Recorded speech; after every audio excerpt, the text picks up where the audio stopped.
Je vous ai résumé sur cette table l'installation d'une usine. Bon, c'est vrai, on a simplifié les choses, on a tout ramené à un radiateur et un moteur. Mais attention, ça c'est une maquette, mais le principe est exactement le même. Puis on va procéder à des mesures, les volts, les ampères, et puis la quantité d'énergie.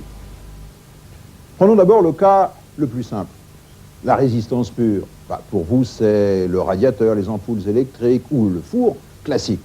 Puissance absorbée, consommée, 100 watts. On branche le radiateur, et vous voyez tout de suite, 220 volts, sensiblement 0,5 ampères. Le compteur d'énergie tourne. Allez, 220 volts, 0,5 ampères, petite multiplication, et vous trouvez, oui, 100 watts. Autrement dit, toute énergie électrique appelée, consommée par ce radiateur, est intégralement utilisée, transformée en énergie calorifique. Ça, c'est formidable. Attention, cas un petit peu plus complexe maintenant. Celui du moteur électrique, vous voyez, celui-ci, c'est également 100 watts. Mais attention, c'est 100 watts mécaniques, 100 watts que l'on recueille sur l'arbre. C'est ce qui travaille. Je le branche, et là, les choses changent tout de suite. Bien sûr, 220 volts. Mais là, quasiment le double de courant. 1,2 ampères. Toujours la même énergie ici.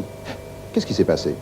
Pourquoi passe-t-on de 0,5 ampères à 1,2 ampères? Tout simplement parce qu'un moteur électrique, c'est composé de bobines de masse magnétique, qu'il faut fabriquer des champs électromagnétiques, que ceci, ça consomme de l'énergie, mais cette énergie ne sert pas directement à faire travailler, à faire tourner le moteur. Au lieu d'appeler ça une énergie active, eh bien on appelle ça une énergie réactive. Comme toute énergie, elle se mesure à l'aide d'un compteur. Voici le compteur d'énergie active, et voici le compteur d'énergie réactive. Et regardez bien, le compteur d'énergie réactive tourne beaucoup plus vite que le compteur d'énergie active. Autrement dit, en ce moment, je dépense plus d'énergie, je consomme plus d'énergie à fabriquer des champs électromagnétiques qu'à produire du travail.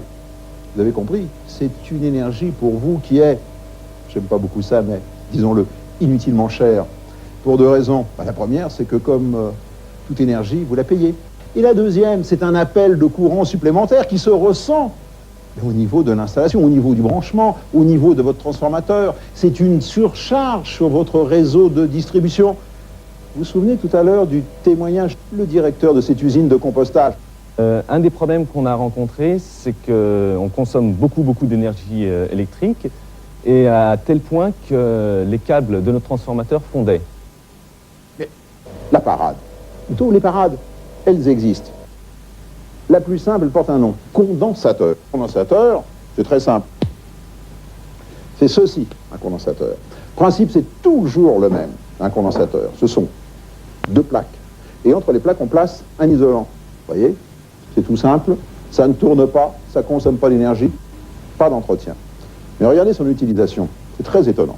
On place donc cette batterie de condensateur aux bornes du moteur, en dérivation. On branche,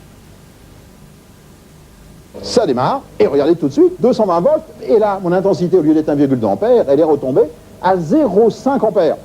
Je recommence à nouveau, regardez, vous voyez, 1,2 ampères, 0,5. Ce qui est plus intéressant maintenant, c'est ce qui se passe au niveau des compteurs. Allez, on ne le fait pas, mais là, on veut bien comprendre. J'ouvre mes compteurs, regardez bien mes deux compteurs. Sans condensateur, beaucoup d'énergie réactive.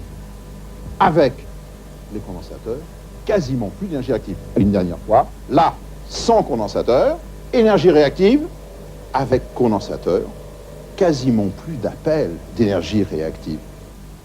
Qu'est-ce qui s'est passé?